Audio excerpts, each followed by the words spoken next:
Welcome to This Week in the PNFL. I'm your host, Mark Hill. And along for the ride, we have Mitch Grawl and Dean Chambers. How you doing, fellas? Really good. All right. All right, and we have our special guest here this week. We got the commish, Richard Colasino. How you doing, Rich? Doing good, Mark. Happy to be here. All right, so we're going to jump right into this. We're going to go ahead and cover the Week 4 games that we had. We're also going to talk about the playoff race in the PCFL, and then we're going to talk about the Rich Sporting Books for the Week 5 games. So if you guys are ready, we're not talking, we're not going around, we're jumping right into it. So first game that we have on the list, we have the Las Vegas Raiders hosting the New York Jets. And what's that old saying? The Jets do what the Jets do, but this one was a little bit closer as the Jets took this from Vegas 31-26. We're going to start with our guest this week. We're going to start with Rich. I thought this was a good game for the Raiders. Jets needed a late score to win. I don't think the Jets did what the Jets normally do. Jets normally play better defense than this, but this is a good game for the Raiders to build on for next week. But it was a close game. Raiders absolutely could have won this game. So, build off that. All right. Mitch. Yeah, well, the Jets definitely love to invite teams to run, yet nobody ever really runs that much against them. Only 17 attempts, but, gained 6.5 yards a carry. Instead, everyone still continues to try to throw against the Jets, and the Jets end up picking off opponents, and that helps them win games. So nothing really different here. All right. Dean. Well, it's interesting you say that because the Raiders quarterback threw 2 interceptions in this game. Yep. So, yeah, I agree this was a good game for the Raiders. They did come close, and they were competitive against the Jets, and I think some teams could be more competitive against the Jets depending on how they coach their team against them when they play them. So I don't know if this game says more about the Jets or more about the Raiders. I guess we'll see in the coming weeks.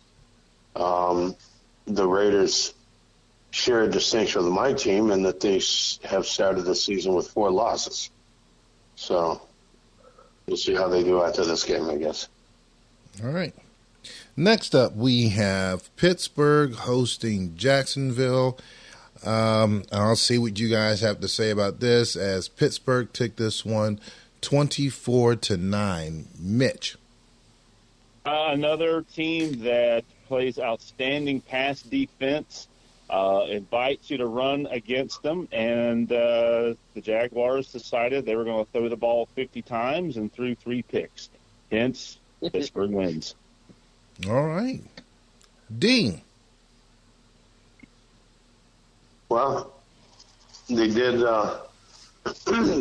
they did do some running. They ran the ball 19 times for 96 yards, so that wasn't too bad. But the one thing they didn't do is a whole lot of scoring. Apparently, it's to be 1 touchdown with a missed PAT and 1 field goal. So they really only put together 2 drives. They didn't sustain much in general against Pittsburgh's defense, and that really decided the game. Yeah, tough to score when you turn the ball over 4 times. Yep. Oh, that's true.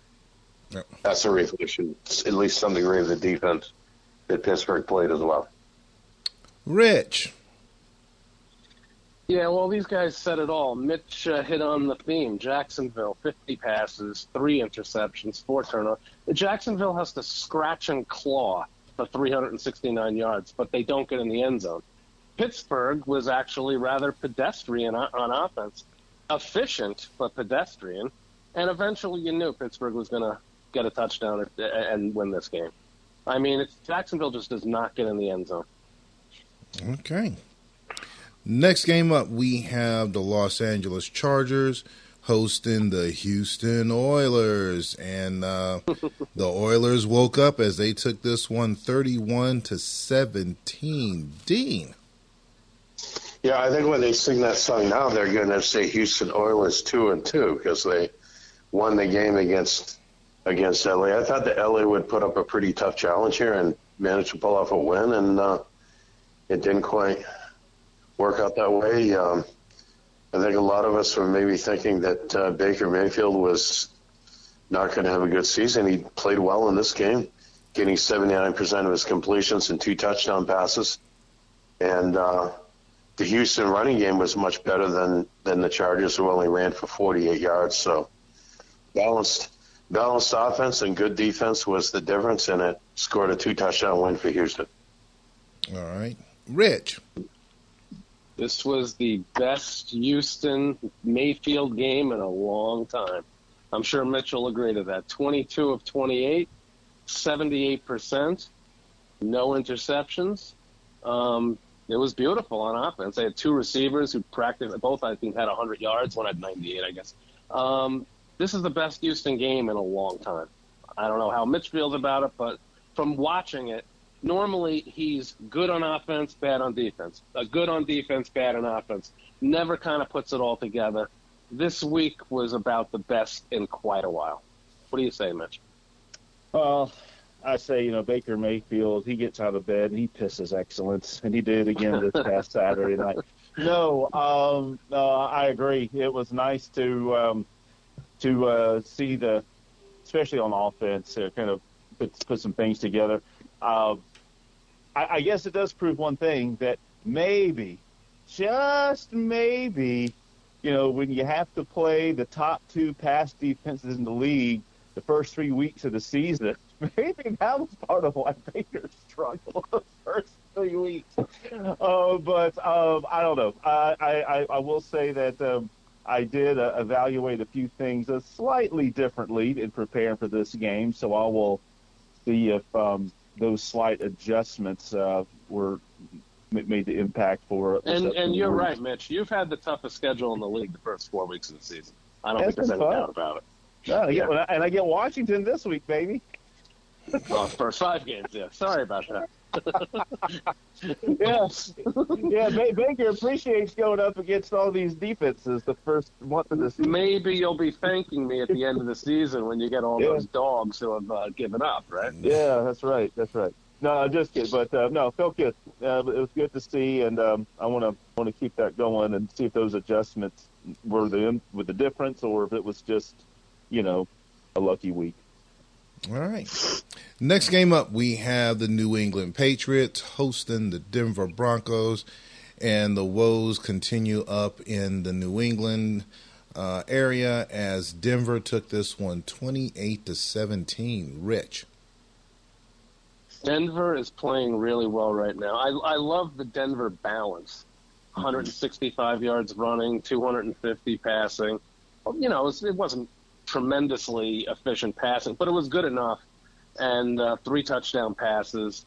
And New England they're just having a rough time. They can't do anything right this season so far. So good for Denver. Denver's going to be tough to beat later on. Good luck, Mitch, and good luck, Donovan, and the rest of you, because it's a 4-team battle royale in that division. All right. Mitch. Yeah, Denver continues to play that tough defense. Really stifled the New England run game.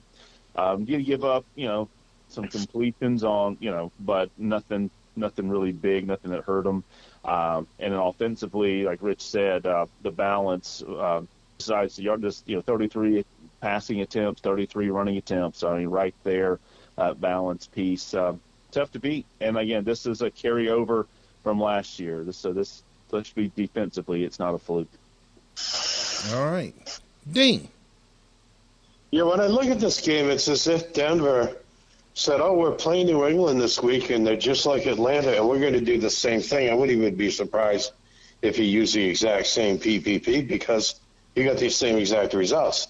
This game, he ran for 165 yards and did some pretty good passing to complement that. 3 touchdown passes, the balance that Rich talked about, and played solid defense and came out with a good win here. Okay. Next one up, we have the Indianapolis Colts taking on the Philadelphia Eagles, and I think this one was definitely a good game as Indy took this one 28-24. Let's go ahead and start. Let's see, I started that one. Who's next up on this one? This is Dean starting this one out. Whatever you want, Mark. We'll start with Dean. I was looking something up and I lost count. Dean, you're up. Yeah, we watched this game in Discord, and as I remember it, the two teams went back and forth, retaking the lead, and it was a close game. And at the end, Indianapolis scored the last time and won the game. And I think these teams are both very good and will probably make the playoffs. But it'll be interesting to see if Indianapolis can actually challenge the Jets for the division. All right. Rich. Yeah, this was the fun game of the week, right? Back and forth. I mean, the Colts took an early lead. Philadelphia comes back. They take the lead, and then the Colts score late and hold on and win. This was a fun game. Yeah, it is. Indianapolis 4-0. That is interesting. I think the rest of the AFC should actually be hoping for the Jets to take care of the Colts, though. Because if the Colts get a split from the Jets, it's going to be real tough to keep them out of the playoffs when you start 4-0. So this is going to be interesting as we go. We'll see what if the Colts can keep this up or not. But good game, good win for them. Eagles, nothing to be ashamed of here. They'll bounce back. All right. Mitch. Yeah, Colts continuing to play that fourth-place schedule, getting that 4-0 start. Looks good. I'm just playing. No, both teams actually started off the year strong. Indianapolis edged this one out. Both teams actually had nice balance, as far as play calls on offense, which is nice to see. And just a little extra for Indianapolis. I agree, it was a fun game to watch on Friday night. All right. Next game up, we have the Washington Redskins taking on the Atlanta Falcons, and it was only separated by a single score. I forgot what the spread was off the top of my head. I think the spread was beat, but in the end, Washington took this one 38-30. Rich. This was an interesting game. Atlanta had a quick 14-0 lead, and then it slowly but surely evaporated. But it was a tough game for Washington. Well, I don't know where Washington's defense was. I mean, good for Atlanta for, scoring 30 points on them, and they had over 100 yards rushing, but they did get picked off a couple times. It just felt – it was one of those games where it felt like sooner or later Washington was going to take control of this game. And somewhere around the, early, mid-third quarter, they did. And then that was the end of that. All right. Mitch. I mean, the only thing here is, and I know Dean talks about this enough, so I don't have to really rehash it, but Atlanta still continues to struggle on defense. It just can't quite get the formula right on defense. Offensively, tends to kind of be putting a few things together, but defensively, just the players are just not where they need to be to compete against some of these teams this year. So 500 too much, Mitch? Maybe just a little bit. I don't know, but it's not just this week though. It's a theme, and so I know Dean's been working on it. All right, Dean, what do you got, Coach? Yeah, I think that was really the issue here. The offense was a little better. The 2 interceptions certainly doesn't help, but Washington had an interception as well. But Murray did 68% completions, and then Rosen backing him up was 6 of 9 for 67% completions. That's pretty high, and they ended up getting 10.4 yards per pass. So the pass defense is not very good. The run defense isn't any better. They ran 25 times for 129 yards. So I mean, no matter how well your offense plays, when you're giving up 38 points and 494 yards of total offense, you're probably losing. All right. Next game up, we have the Green Bay Packers hosting the Minnesota Vikings, and they edged them out. Well, not more of an edge. They beat them by 10, as Minnesota took this one 27-17. Mitch, let's talk about your team that you always cheer for. Well, Vikings, Barney, just like Baker Mayfield, they wake up on Friday mornings and piss excellence. But this is one where the king of the run left play, the king of the run left, Sugar, 12 carries in this game.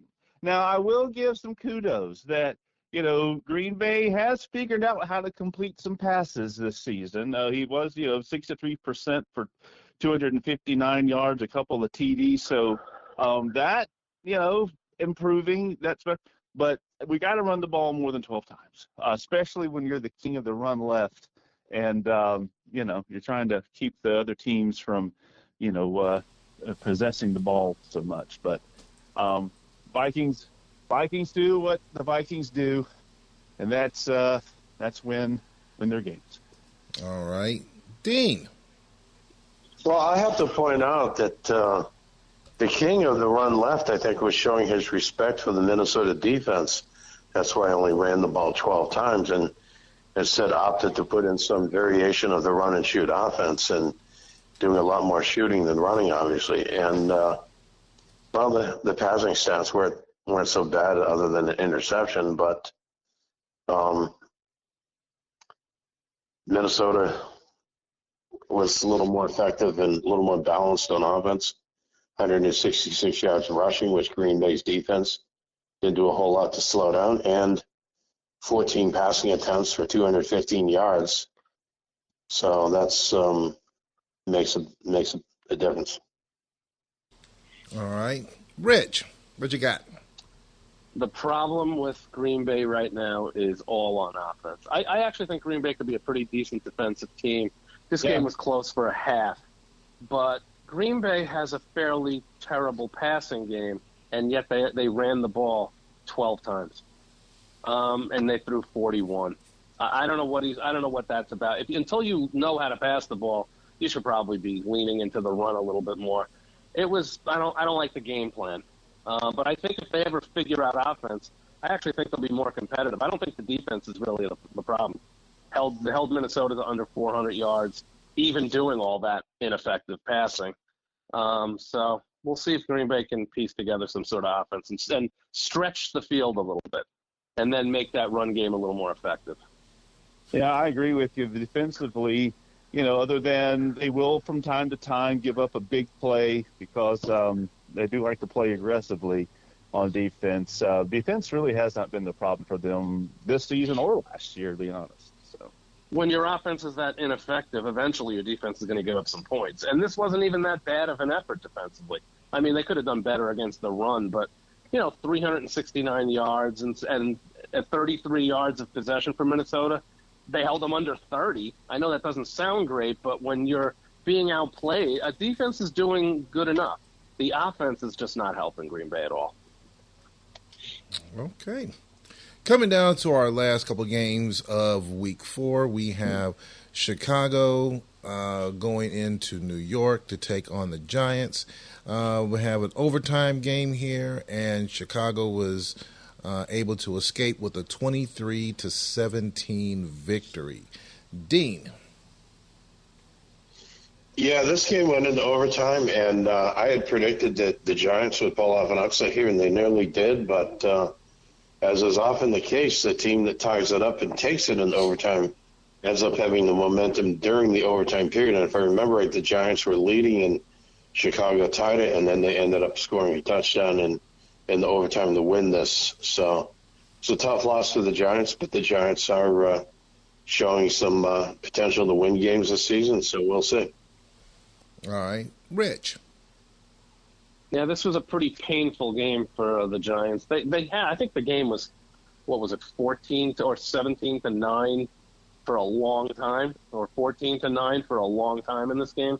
And then Justin came back, tied the game, sent it to overtime, and of course wins it. This was a good close game for the Giants, but it was painful because it was very winnable. But let's not forget that the Cardinals did have almost 200 more yards of offense against the Giants. They're just not quite, they're just kind of not the same right now. But they did have the ball for 35 minutes and had almost 200 more yards. So the Cardinals really did dominate. They're just not kind of executing at the top level right now. But Giants blew it. This game was so winnable. One stop, and you win the game, and he couldn't do it. Mitch. Yeah, I talked to Sean afterwards, and it was really tough to get a word in edgewise, because all he kept talking about was they knew who they thought they were, they let them off the hook, or something like that. I don't know what he was talking about, but no, it looked like it was going to be the Giants' game all the way up until like the last drive of the game and then overtime. So tough loss, but I'm sure they'll rebound. All right, last game of week 4. As much as I hate to talk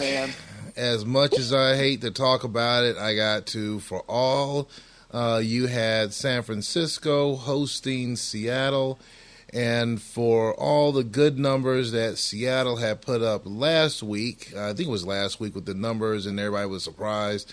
They did the exact opposite. Pretty much, you could say that Charlie, he had Seattle's game plan top to bottom, or it got left out, or the guys didn't make the flight, or whatever you want to call it.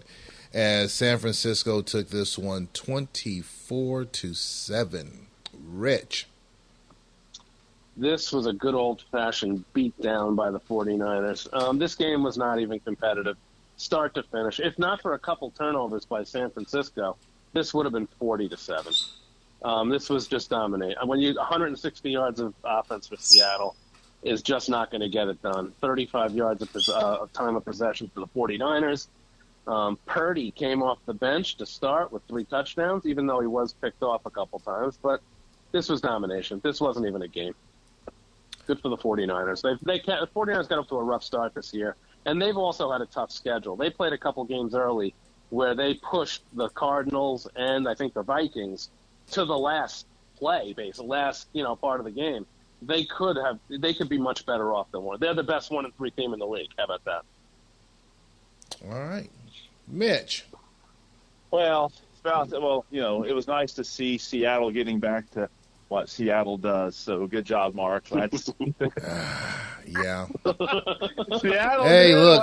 I talked about my team. It's just like they didn't show up. The offensive game plan sucked. Defensive game plan sucked. It just sucked from top to bottom. So yeah, I'm just kidding. It was ugly, and we'll just leave it at that. We'll just leave it at that and rebound and come back next week. All right, Dean. However, Mark is trying to play off the fact that he punched a brick wall after watching this game. He had to have surgery. I think that's what really happened. But I think he was saying something about he was moving his daughter out of somewhere. Or no, I was moving. I was punched the wall after watching this game. Yeah, I was unloading. I was moving the car off a dolly, and surgery was not.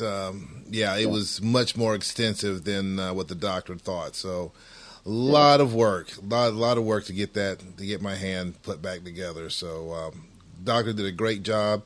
I will say this, and then we'll move on over to Dean.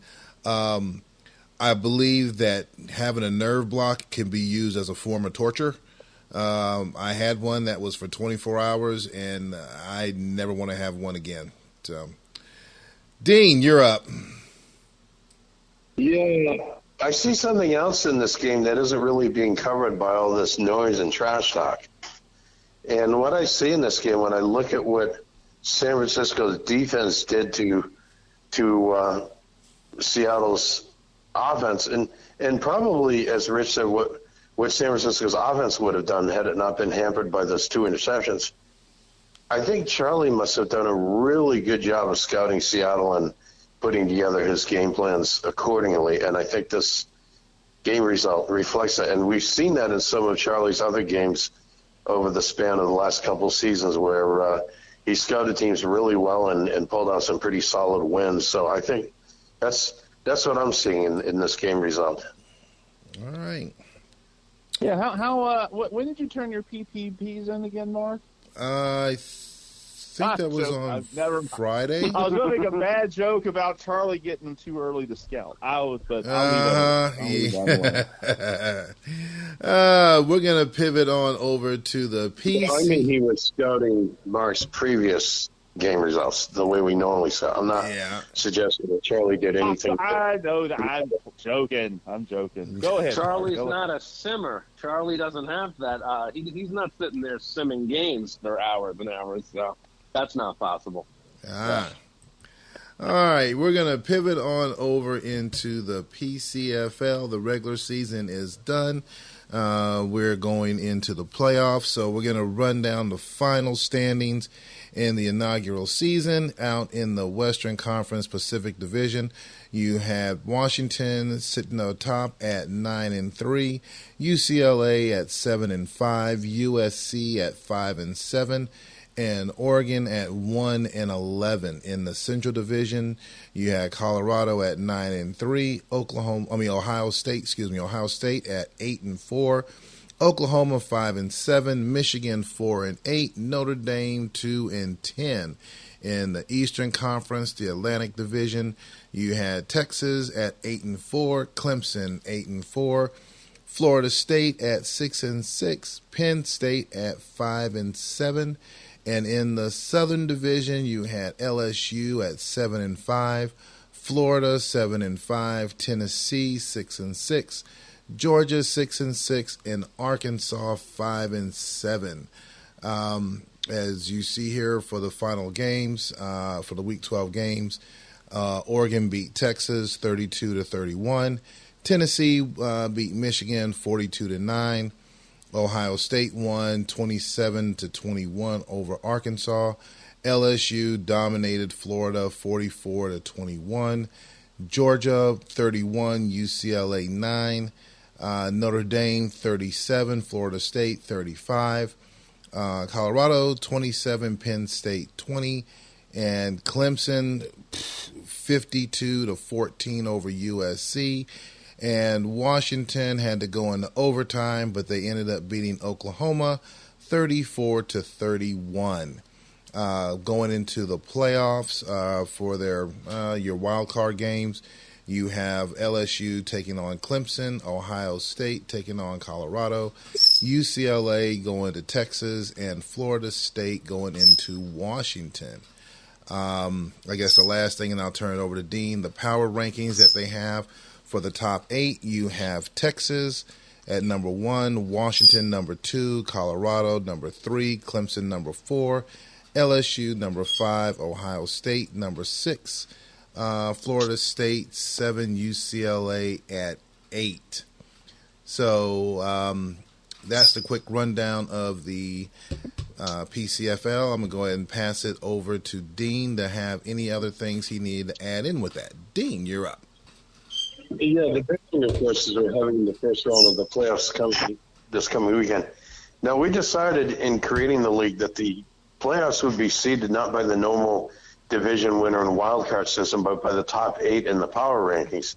And you just read those top 8, and the one thing that did raise question, which is kind of a quirk of that system, the default playoffs that were in the league files had Florida making the playoffs instead of Florida State. That was the only difference. Florida is 7-5, and Florida State is 6-6. But the reason is in the power rankings, Florida has 48 points, and Florida State has 53 because that's basically a strength of schedule difference. Apparently, Florida State won games against teams that had more wins, so they get more points in that power ranking.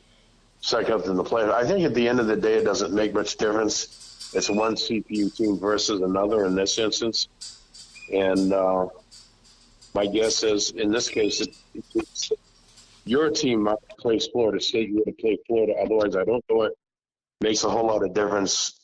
It only makes a difference in which one of those teams you scout and practice against. But I'm expecting that you're going to manage to beat either one. UCLA at Texas, it will be a very interesting game, and both of those teams have submitted their game plans. We have Ohio State, which is one of the stronger CPU teams, visiting Colorado. That should be a pretty good game. And we have LSU at Clemson. Clemson is a CPU team as well, but LSU has done pretty well this season, beating a couple of human teams and beating up on most of the other fellow. Oh, no, they're not a CPU team. They're the human coach, but the human coach has kind of just been riding with the game plan up until now. We don't know what he'll do this weekend. But LSU has done pretty well against CPU teams as well. And so that should be an interesting game that could probably go either way. And after this round of playoffs, we'll have 4 teams left, and they'll play next week. And then we'll find out which 2 teams will play for the first ever PCFL National Championship.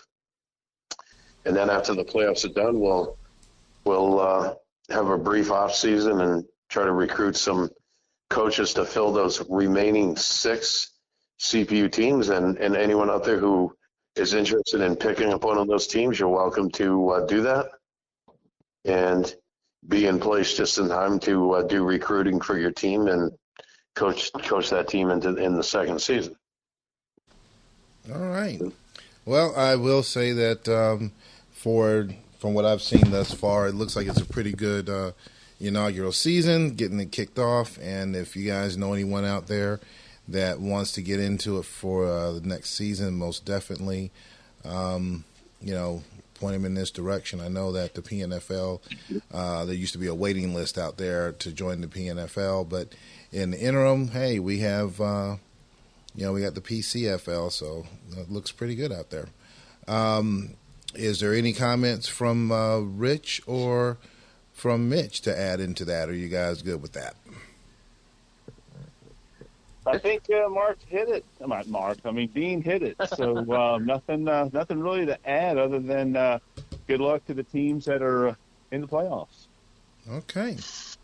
And I've got nothing to add because I don't know anything about it other than I was happy to do my part for Dean this week by fixing the schedule. That's my contribution to the league. Okay. Well, that definitely helped. That allowed us to get the correct matchups this weekend for the playoffs. And not only for this weekend, but by putting those matchups in correctly, it reordered the bracket for the entire playoffs. Yeah. So play on. Very good. All right. So as we make this corner for the last section here, I do want to also apologize. We were going to talk about the maximum football, but due to events with me this week, there's no way I'm even ready to do that. So nobody's tuning in to talk about maximum football. They're here to talk about FB Pro. Yeah, there you go. So we'll. That's on the other podcast. Right? Okay, yeah, we'll do another podcast just for that. That's on the Max Football podcast. All right. So going into the Week 5 games, I see there's one pick'em game in there. I see one game that has over a 10-point spread. Everything else is less than that. So let's go ahead and jump right into it. You guys know each one has a lead pipe lock, so we're going to jump into this real quick. First game on the list, we have the Indianapolis Colts. Colts hosting the Pittsburgh Steelers. They're giving the Steelers 8.5. We're going to start with Rich again. The Colts are entering a very dangerous quarter of their season, so I am going to take the Steelers. But the Colts play the Steelers, the Jets, and then Washington in Week 8. We're going to find out if the Colts are for real right here in the next quarter. But I'm taking the Steelers until I see differently that the Colts can win these games against these top teams. All right. Mitch. Give the points. All right. Mitch. Good luck with that, Colts. I'm taking the Steelers. All right, Dean. As Lee Corso says, not so fast, my friend. I think this Colts team is for real, and I think they're going to prove by winning at home this weekend. All right. I think it'll be a good game. I don't think it's going to be I think it's going to be. I'm taking the Steelers.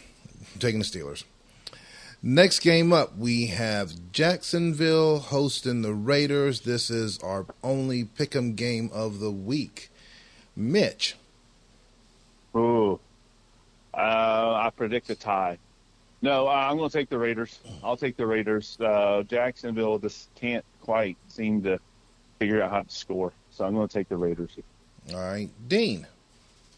Yeah, I agree. I think the Raiders will rebound here and play at least as well as they did last week and get their first win. All right. Rich.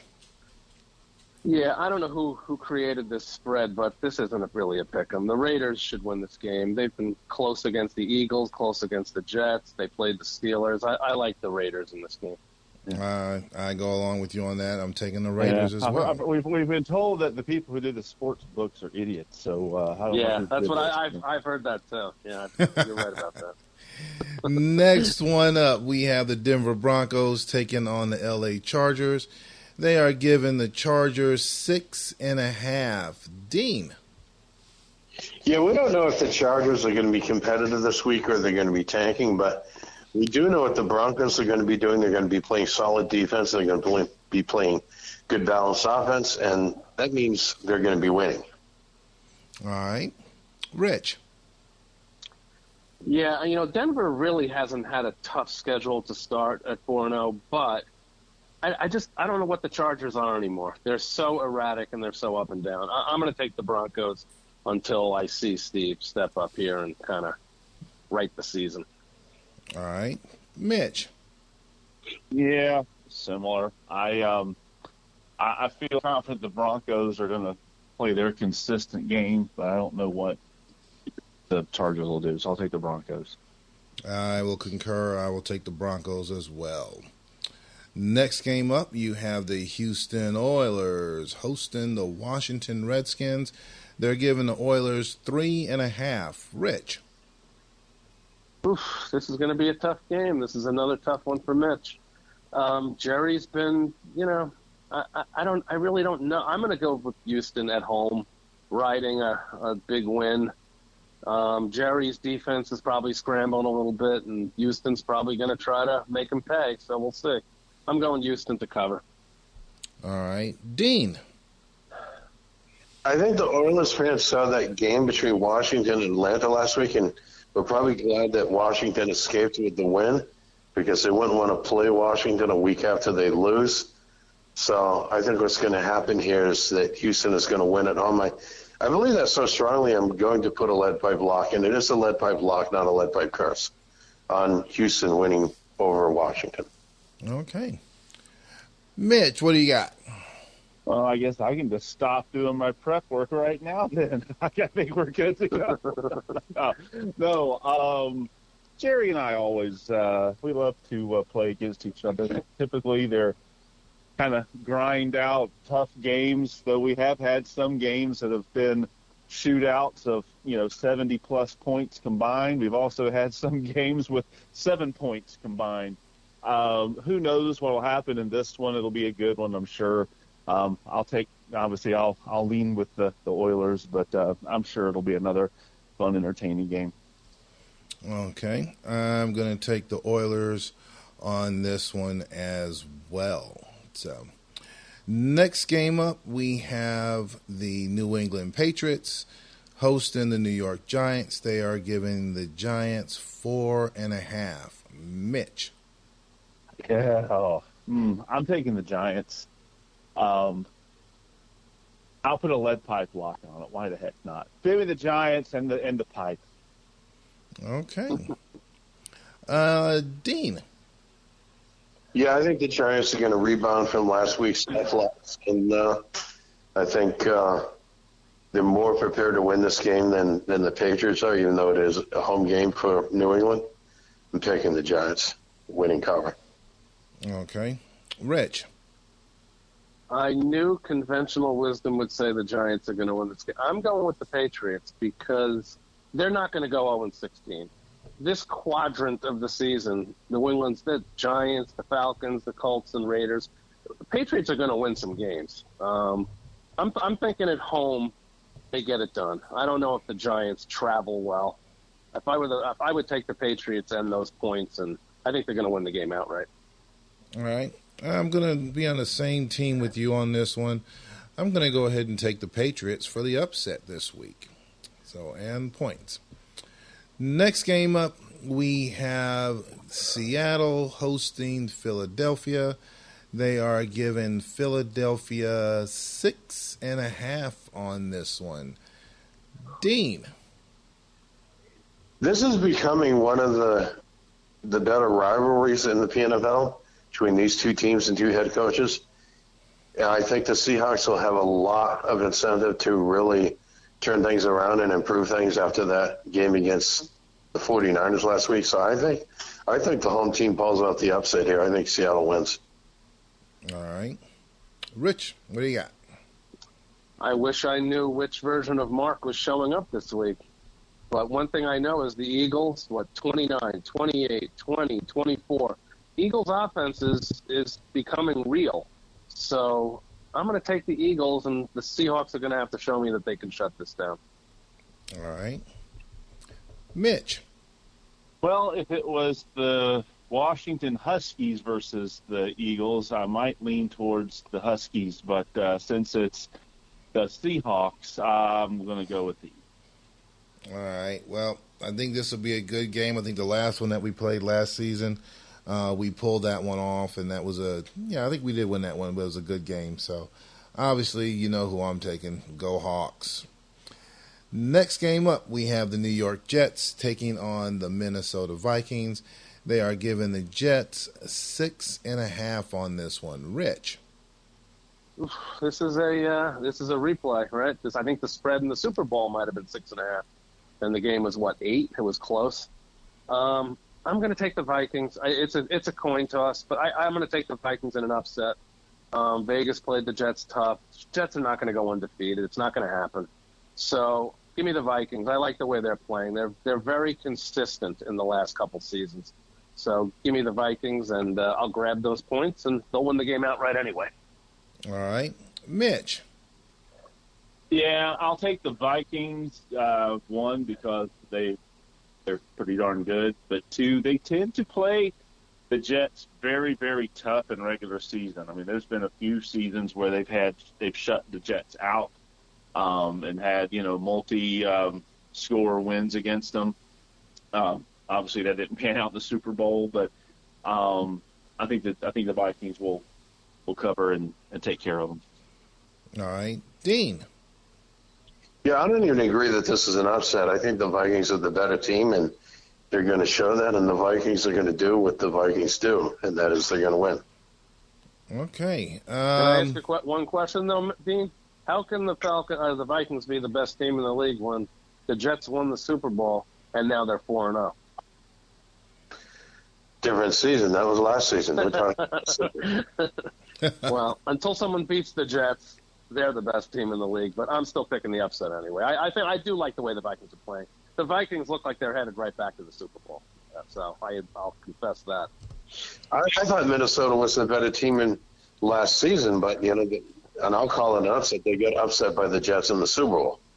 I mean, they had a solid halftime lead and then lost that lead in the second half. So I still view that as an upset. I think the Vikings were the best team of last season, but they didn't prove it in the Super Bowl.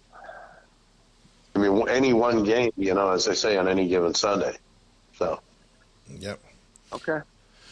I'm going to go ahead and I'm going to call for the upset as well. I'm going to go with the Vikings, which is definitely against what I normally do.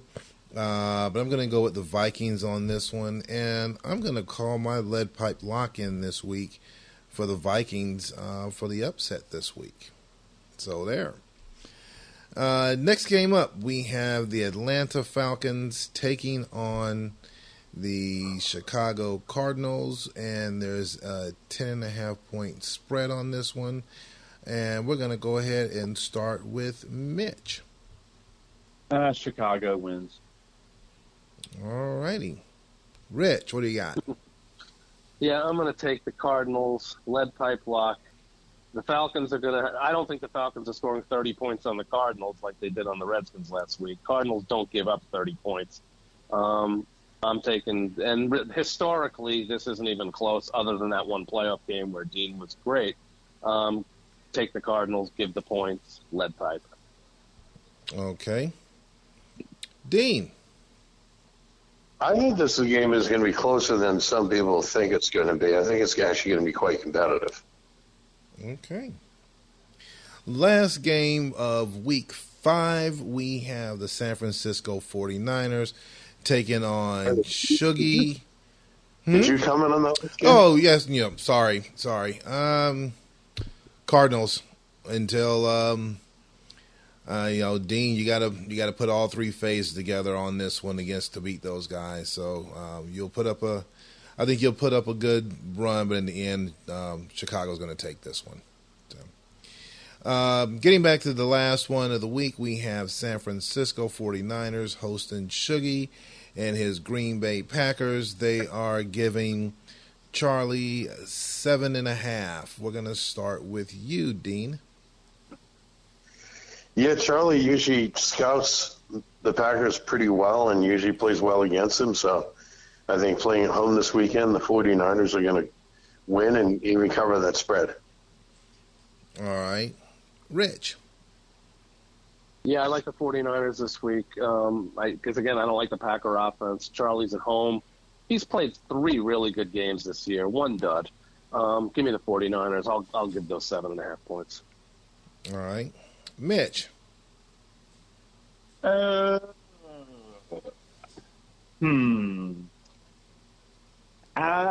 take the 49ers. All right. As much as I hate to say it, I don't want to. I think I was the team to finally get the 49ers engine running. But with that being said, I got to take San Francisco on this one. I don't know what Shuggy's going to do. Is he going to run his little special sweeps and in-run plays again that everybody's been picking on him about? So, but I'm taking. I mean, his GB27, toss screen was fantastic. Yeah, there you go. So, all right. So that covers up our week 5. Moving right along here. Some interesting games coming up this week for the PNFL, and we have the playoffs for the PCFL. The one question I forgot to ask Dean during the PCFL, when are you going to run your games? We know the PNFL, we run our games Friday night. The Friday Night Lights is at 9. Or is Friday Night Lights at 9 or 10, Mitch? Well, this week it will definitely start at 9 because I have I have to go to bed early this week because I'm going to the Georgia-Auburn game, so I got to get up early. In fact, I might even try to play some of these games between 8 and 9, depending on if anybody gets their stuff in for Rich to play out. So definitely 9, maybe slightly early. All right. And, Dean, when are you going to run the playoff games in the PCFL? I think they can be probably run mostly tomorrow morning. There's a total of 4 of them, so it's not the usual 9 games. As to when we might stream them, maybe tomorrow night, maybe Saturday. We'll see how things go, but we don't really have a set time. But I'd say run them on Saturday. If the PNFL games are on Friday, run them on Saturday at noon? Possibly. All right, so we're going to take one more trip around the table again before we head out. I want to thank the co-commish, Rich, for coming on this week. We're going to run this one more time. Rich, any final words that you have? Mark, it's always a pleasure to join you guys. Get those PPPs in early so you can help Mitch out and so he can enjoy his college game. All right. Dean, any final words? No, just good luck to everyone in their games this weekend, including the 8 teams that are in the playoffs and the PCFL as well. And we should have some good games to watch on Discord this weekend. All right. Oh, and before I hand it off to Mitch, next week's show should be interesting because we will have Philadelphia's coach on. So Someone's going to be talking trash next week. I don't know who it's going to be, but one of the coaches, either Seattle or Philly, will. So, Mitch. I'm expecting a lot of trash to be talked by both of them. Mitch. Well, I figured there'd be some trash talk since Seattle played like garbage this past week. Boots. Anyway, so all kidding aside, hopefully everyone is Rich said, get your PPPs in early because I would like to start streaming a little earlier than normal this week, just so I can get as many of them in before I have to turn my lights out. But other than that, y'all, only thing left to do now is let's get it.